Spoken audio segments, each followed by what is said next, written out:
আপনি খুলুন সহিহ বুখারী ৬০১৬তে বর্ণিত হয়েছে, আবু হুরায়রা রাদিয়াল্লাহু তাআলা আনহু বলেন, রাসূল সাল্লাল্লাহু আলাইহি ওয়াসাল্লাম বলেছেন, আল্লাহি লা ইউমিন, আল্লাহর কসম ওই ব্যক্তি মুমিন নয়। আল্লাহি লা ইউমিন, আল্লাহর কসম ওই ব্যক্তি মুমিন নয়। আল্লাহি লা ইউমিন, আল্লাহর কসম ওই ব্যক্তি মুমিন নয়।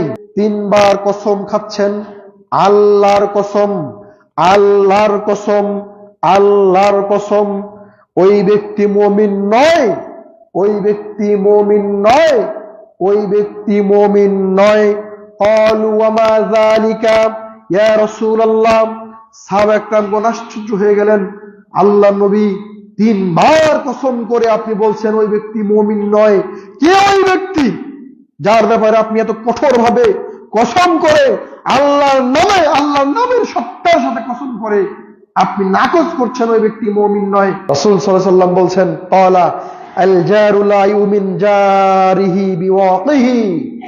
রাসূল সাল্লাল্লাহু আলাইহি ওয়াসাল্লাম বললেন, যার অন্যায় থেকে তার প্রতিবেশী নিরাপদে থাকে না, ওই ব্যক্তি মুমিন নয়। নাউজুবিল্লাহ।